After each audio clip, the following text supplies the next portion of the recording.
Hello dear student. तो कैसे हैं आप लोग? चलिए स्वागत करते हैं आपके अपने प्यारे से YouTube channel Bharat education circle पर, और लेकर आए हैं आप सबके लिए एक नया लेक्चर जो कि बेस्ड होगा प्रॉपर्टीज ऑफ इक्विलिब्रियम कांस्टेंट के ऊपर।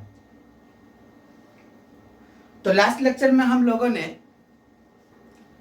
Equilibrium constant that is Kp Kc को कैलकुलेट करना सीख लिया था। इस क्लास में हम लोग देखेंगे कि किस तरह से केपी और केसी का वैल्यू चेंज कर सकता है। मोड ऑफ रिप्रेजेंटेशन है, अगर हम लोग रिएक्शन को चेंज कर देंगे तो केपी केसी का वैल्यू जो है वो भी चेंज कर जाएगा। अगर हम लोग रिएक्शन को लिखने का तरीका बदल दे तो केसी और केपी का वैल्यू, इक्विलिब्रियम कांस्टेंट का वैल्यू क्या होगा? चेंज कर जाएगा। तो चलिए शुरू करते हैं। जब तक मैं शुरू करूं तब तक आप क्या करें? वीडियो को लाइक जरूर कर दें और चैनल को सब्सक्राइब भी करें। जल्दी से वीडियोस को शेयर भी कर दें अपने दोस्तों के साथ। चलिए शुरू करते हैं। Properties of equilibrium constant. Properties of equilibrium constant.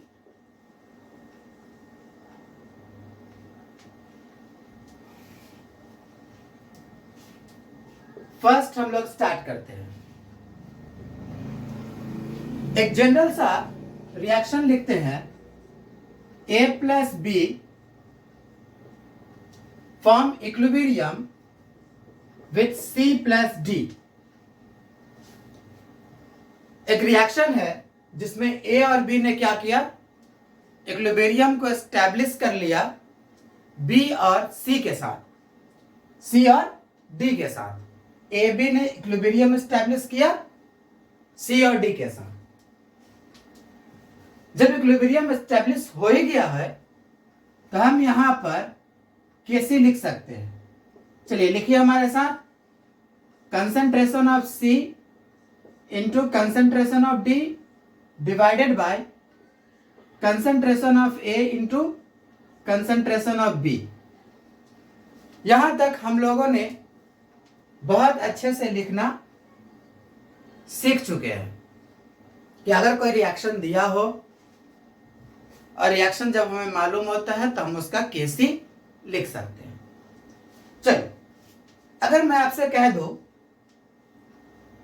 कि इस रिएक्शन को रिवर्स कीजिए, इस रिएक्शन को रिवर्स कीजिए, इसको क्या करना है? चेंज कर देना है। इफ रिएक्शन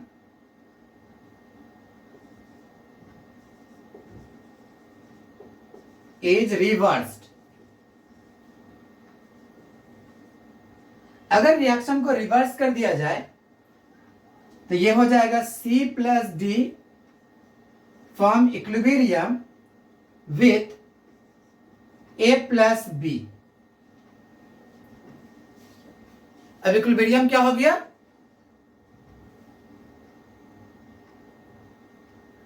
C और D का A और B के साथ हो गया। इस रिएक्शन का भी हम केसी लिख सकते हैं। इसका हमने कह दिया केसी। सपोज कीजिए कि इसका केसी क्या हो गया? Kc dash. अब ये हो जाएगा concentration of A into concentration of B divided by concentration of C into concentration of D। यहां तक तो कोई परेशानी नहीं है।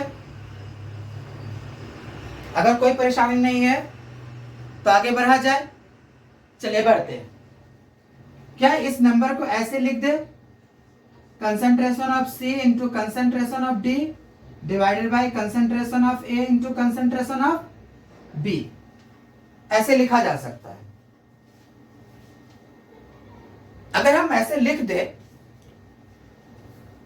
तो हमें पता चलेगा कि ये जो नीचे वैल्यू है ये तो केसी के इक्वल है, तो इसके जगह पर पुट कर देते हैं केसी। तो फाइनली हमें मिल गया Kc dash is equal to 1 by Kc. तो पहली प्रॉपर्टी से हमें समझ आया कि अगर रिएक्शन को रिवर्स कर दिया जाए, ध्यान से सुनना, अगर रिएक्शन को रिवर्स कर दिया जाए तो इक्विलिब्रियम कांस्टेंट रेसिप्रोकल हो जाएगा। If reaction is reversed then equilibrium constant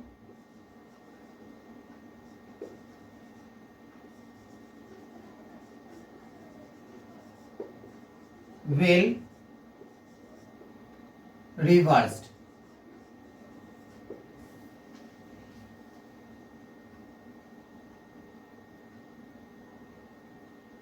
पहली प्रॉपर्टी हमें याद रखना है कि अगर कोई रिएक्शन हो और उसे हमने रिवर्स कर दिया जाए, रिवर्स कर दिया तो नया इक्विलिब्रियम कांस्टेंट जो है वो पुराने वाले का रेसिप्रोकल हो जाएगा।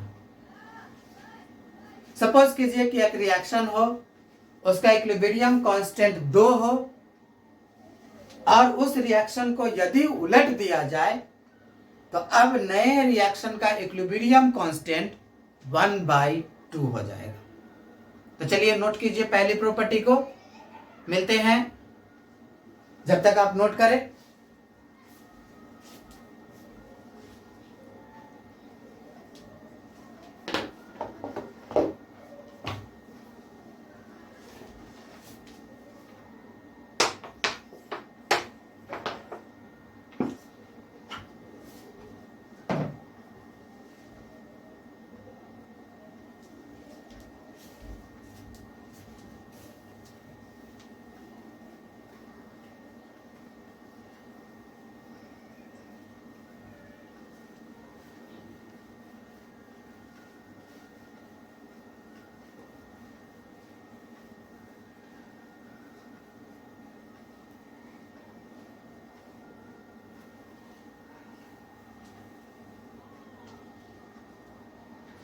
चलिए पहला प्रॉपर्टी हमने देख लिया कि अगर रिएक्शन को रिवर्स कर दिया जाए तो नया इक्विलिब्रियम कांस्टेंट क्या हो जाएगा, 1 बाय पुराना वाला इक्विलिब्रियम कांस्टेंट।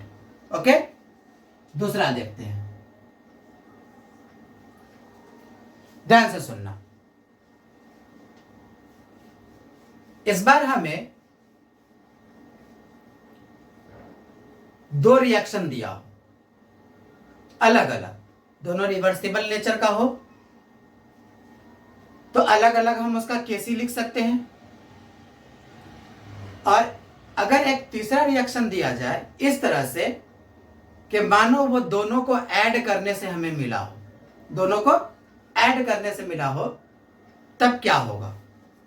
सपोज कीजिए कि एक रिएक्शन हो ए जो इक्विलिब्रियम फॉर्म किया बी के साथ, और दूसरा रिएक्शन है हमारे पास सी जो इक्विलिब्रियम फॉर्म किया डी के साथ, या फिर इसे यहां लिखते हैं सी जो इक्विलिब्रियम फॉर्म कर लिया डी के साथ। अलग अलग रिएक्शन है ये। पहला जिसमें ए ने इक्विलिब्रियम एस्टैब्लिश कर लिया बी के साथ, और दूसरा जिसमें सी ने इक्विलिब्रियम एस्टैब्लिश कर लिया डी के साथ। चलिए अगर हम इसके लिए के का वैल्यू लिखते हैं तो इसका हम मान लेते हैं K1 इक्विलिब्रियम कांस्टेंट, तब क्या हो जाएगा concentration of B divided by concentration of A. Okay, और इसका इक्विलिब्रियम कांस्टेंट K2 कह देते हैं। तो K2 का वैल्यू हो जाएगा, बताइए क्या सोच पा रहे हो? बिल्कुल, concentration of D divided by concentration of C. दोनों रिएक्शन का हमने इक्विलिब्रियम कांस्टेंट का एक्सप्रेशन लिख दिया। सपोज कीजिए कि एक और रिएक्शन लिखा गया है जिसमें दोनों को ऐड किया गया है। तो अगर इन दोनों को ऐड करेंगे तो क्या लिखेंगे? A plus C form equilibrium with B plus D. ठीक है, इसको आप इक्वेशन 1 कह ले, इसको आप इक्वेशन नंबर 2 कह ले, इसको आप इक्वेशन नंबर 3 कह ले। इक्वेशन नंबर 3 का अगर इक्विलिब्रियम कांस्टेंट लिखा जाए तो इसको कह लेते हैं K3,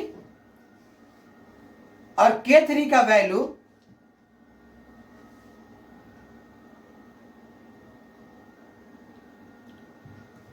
वैल्यू क्या हो जाएगा?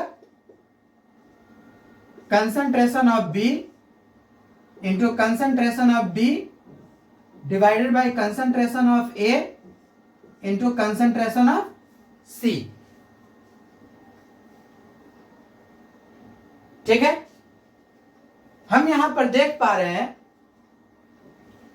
K3 का value concentration of B into concentration of D divided by concentration of A into concentration of C।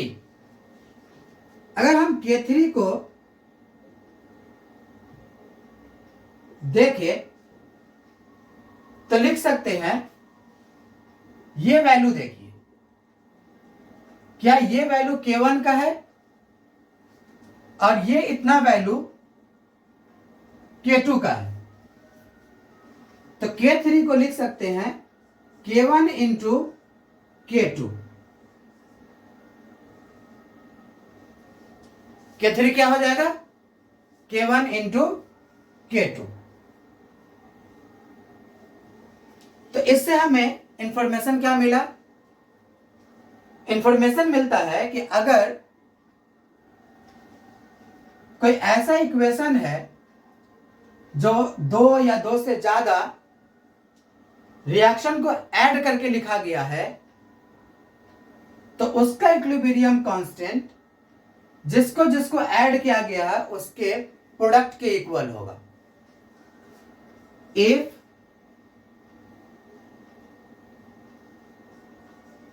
the reaction is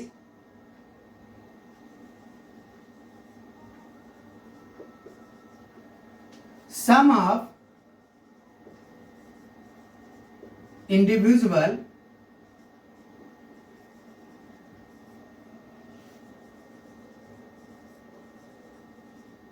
reaction, then new equilibrium constant is the product of individual reaction, product of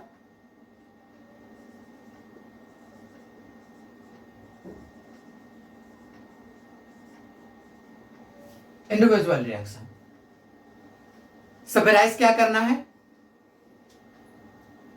कि अगर एक ऐसा reaction हो जो 2 या 2 से ज्यादा reaction को ऐड करने के बाद लिखा गया हो, तो उस रिएक्शन का इक्विलिब्रियम कांस्टेंट जिसे जिसे ऐड किया गया है उसके इक्विलिब्रियम कांस्टेंट के प्रोडक्ट के इक्वल होगा। तो आई होप हम लोगों ने अब तक 2 कॉन्सेप्ट को सीखा। दोनों ही कॉन्सेप्ट बहुत ही बेहतरीन है। इससे न्यूमेरिकल प्रॉब्लम को सॉल्व करने में काफी आसानी होगी, और इस पर बेस्ड क्वेश्चन जेईई और नीट में अब तक कई बार पूछे जा चुके हैं। दो प्रॉपर्टी क्या हुआ? कि अगर रिएक्शन को रिवर्स कर दिया जाए तो नया इक्विलिब्रियम कांस्टेंट जो है वो रेसिप्रोकल हो जाएगा पुराने वाले का। और दूसरा प्रॉपर्टी हमने देखा कि अगर दो रिएक्शन या दो से ज्यादा रिएक्शन को ऐड कर दिए तो नया इक्विलिब्रियम कांस्टेंट जो होगा वो सभी इक्विलिब्रियम कांस्टेंट के प्रोडक्ट के इक्वल हो जाएगा। ठीक है, टेक योर टाइम।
चलिए तीसरी प्रॉपर्टी को देखते हैं।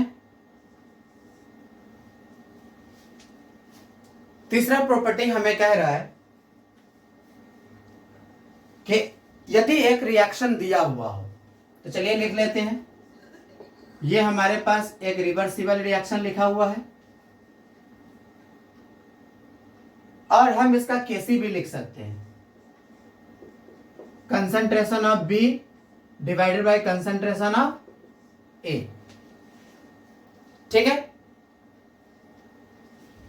तीसरा कॉन्सेप्ट क्या कह रहा है कि अगर कोई रिएक्शन दिया हो तो हम उसका इक्विलिब्रियम कांस्टेंट लिख सकते हैं।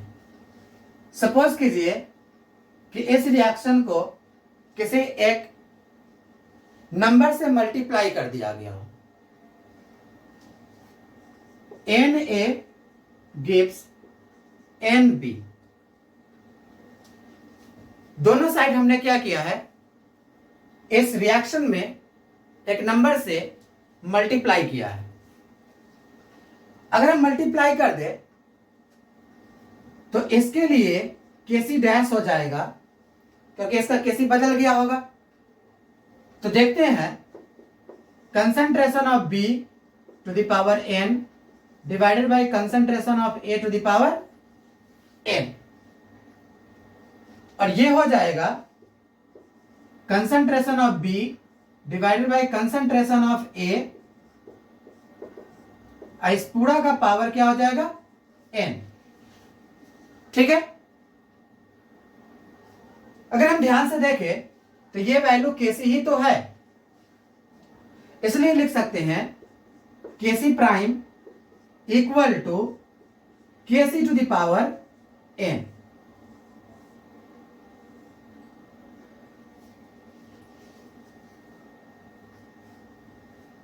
यहां हम देख रहे हैं कि अगर किसी इक्विलिब्रियम रिएक्शन के अंदर कोई नंबर से मल्टीप्लाई कर दिया जाए तो नया इक्विलिब्रियम कांस्टेंट जो होगा पुराने इक्विलिब्रियम कांस्टेंट जिस नंबर से मल्टीप्लाई किए हैं वो उसका पावर में चला जाएगा। ओके,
तो हम लोगों ने 3 प्रॉपर्टी को देखा।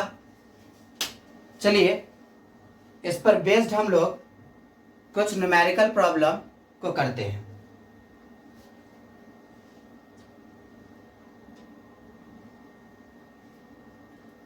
सपोज कीजिए कि हमें एक रिएक्शन दिया हो SO2 gas plus 1/2 O2 gas form equilibrium with SO3 gas. इसके लिए इक्विलिब्रियम कांस्टेंट K1 है।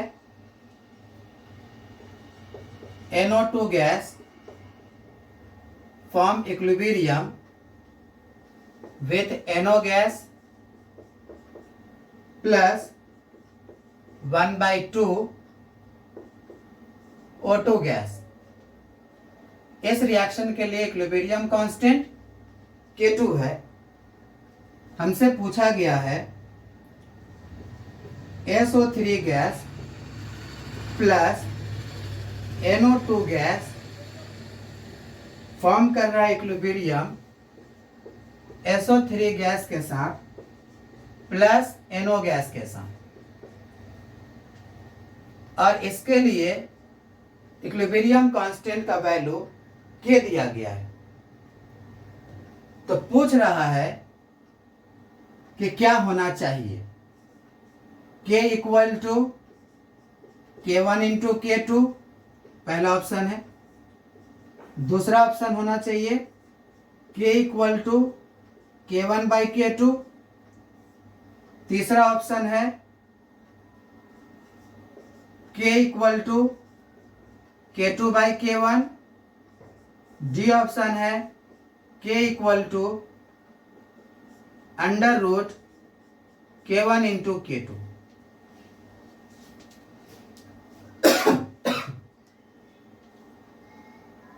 चलिए ये एक रिएक्शन दिया गया है, पहला दूसरा, इस दोनों का इक्विलिब्रियम कांस्टेंट दे रखा है। तीसरा भी दिया है, इसका इक्विलिब्रियम कांस्टेंट K दिया है। हमें इनमें से एक करेक्ट ऑप्शन को चूज करना है। चलिए अपना समय लीजिए और इसे सॉल्व करने की कोशिश कीजिए।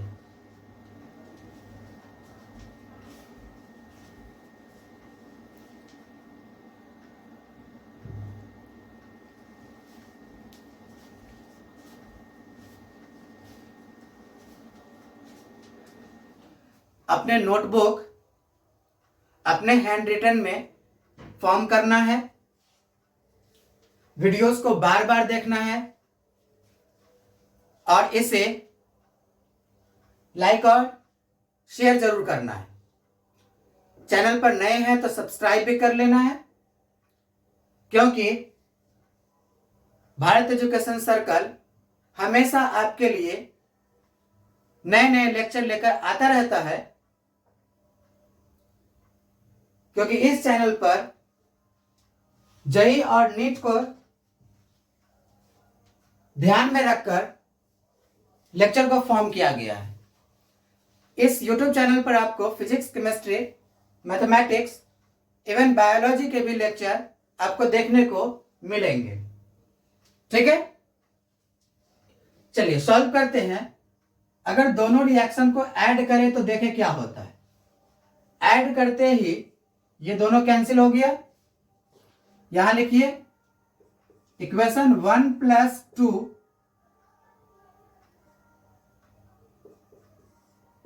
करने से इक्वेशन 3 मिल जाएगा।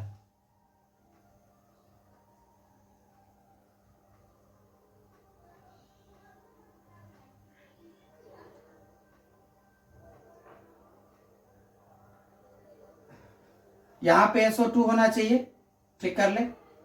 SO2 plus NO2 gives SO3 plus NO। ये जो रिएक्शन है वो दो रिएक्शन को ऐड करने के बाद मिला है। ऐड करने के बाद मिला है तो हम लिख सकते हैं K equal to K1 into K2। इस तरह से पहला ऑप्शन क्या हुआ, करेक्ट हो गया। ठीक है,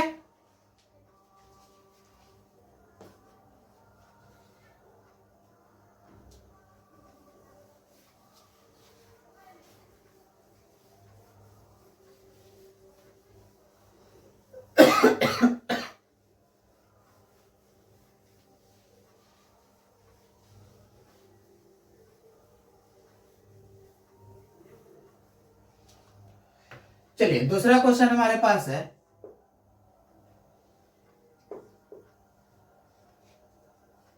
हमारे पास इक्वेशन लिखा है N2 gas plus 3H2 gas gives 2NH3 gas, और इसके लिए Kc का वैल्यू 2 है।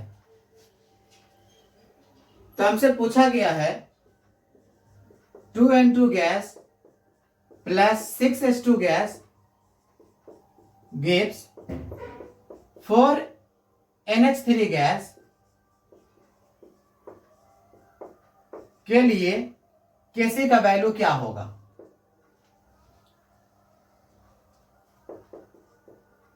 Kc का वैल्यू क्या होगा, चलिए सॉल्व कीजिए इसे।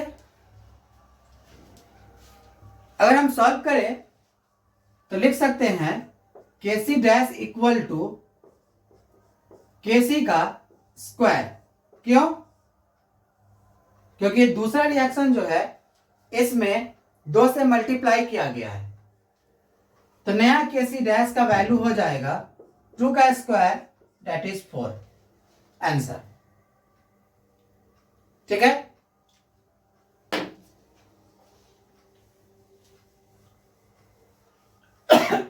सॉरी,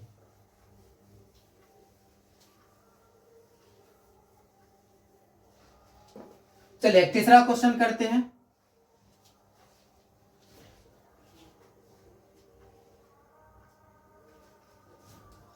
क्वेश्चन है हमारे पास XeF4 plus H2O gives XeOF4 plus 2HF। इसके लिए इक्विलिब्रियम कांस्टेंट का वैल्यू K1 है। दूसरा इक्वेशन है XeO4 plus XeF6 form equilibrium with XeOF4 plus XeO3F2। इसके लिए इक्विलिब्रियम कांस्टेंट का वैल्यू है K2। तीसरा इक्वेशन है XeO4 प्लस 2HF। इसके लिए इक्विलिब्रियम कांस्टेंट का वैल्यू है K, और इक्विलिब्रियम बना रहा है XeO3F2 प्लस H2 के साथ। ऑप्शन दिया गया है K का वैल्यू क्या होगा, K1 बाई K2। K का वैल्यू होगा K1 plus K2। C option दिया गया है K2 by K1। D option दिया गया है K1 बाई K2 का स्क्वायर। चलिए इसे सॉल्व कीजिए। बहुत ही प्यारा सा क्वेश्चन है।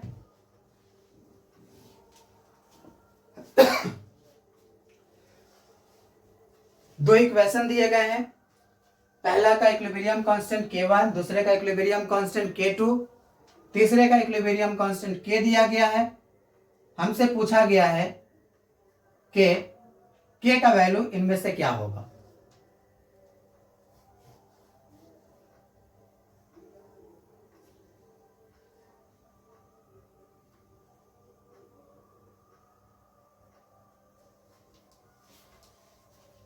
सोचिए, बनाइए, अपना समय लीजिए, क्योंकि जब तक आप खुद अपना हाथ नहीं चलाएंगे तब तक आप सीख नहीं पाएंगे। कोशिश कीजिए।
यहाँ पर 6 है, चेक कर लीजिएगा।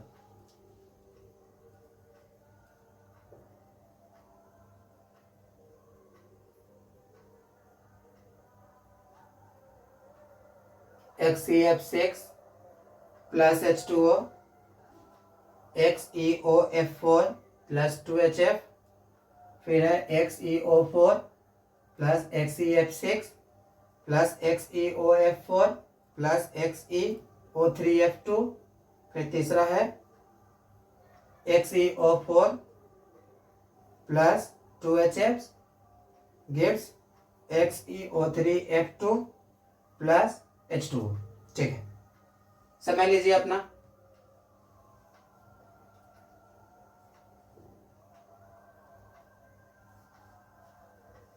चलिए सॉल्व करते हैं। इसको इक्वेशन नंबर 1 ले लेते हैं, इसको इक्वेशन नंबर 2 ले लेते हैं, और देखिए दोनों को ऐड करके देखते हैं। ऐड करेंगे तो कोई खासा फायदा नहीं होगा, क्योंकि H2O हमारे यहाँ लेफ्ट में आ जाएगा, हमें फाइनल लाना कहाँ है, राइट में। तो ऐसा कीजिए कि फर्स्ट को रिवर्स कीजिए।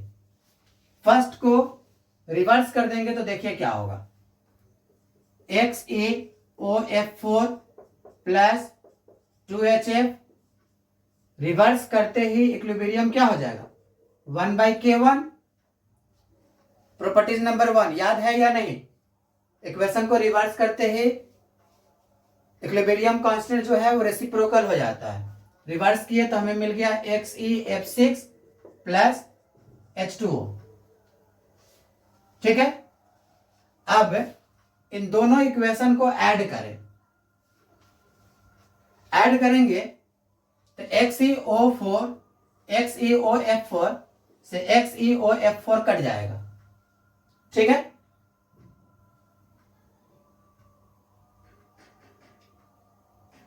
तो लिख सकते हैं इन दोनों को ऐड करके, यहां देखिए तीसरा इक्वेशन पुर रहा है, दो को ऐड कर दिए। फर्स्ट को रिवर्स करके दूसरे के साथ ऐड कर रहे हैं, फर्स्ट को रिवर्स किए दूसरे के साथ ऐड किए, तो देखो XeOF4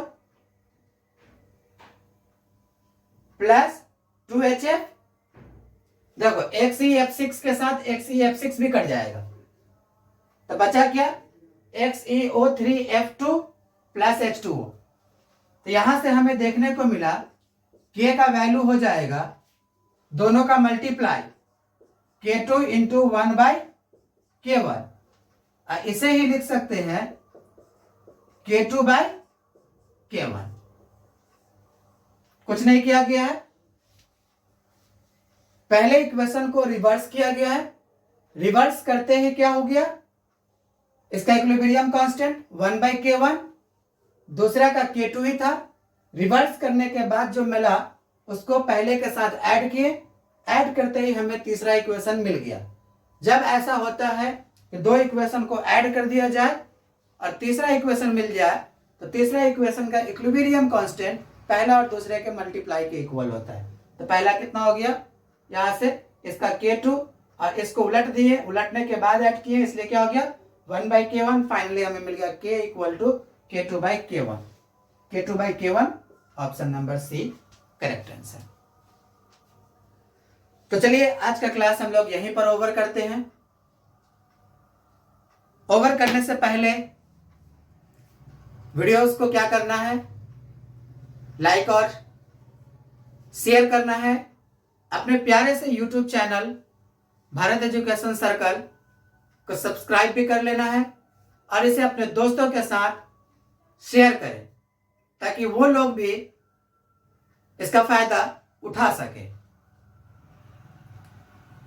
और बेल आइकन को जरूर क्लिक करें, इससे अपलोड किए गए लेक्चर आपके पास मिलेंगे सबसे पहले। ठीक है, तो अपना ख्याल रखिए, लेक्चर को फॉलो कीजिए और रहे हमेशा जेईई और नीट में सबसे आगे। Thank you.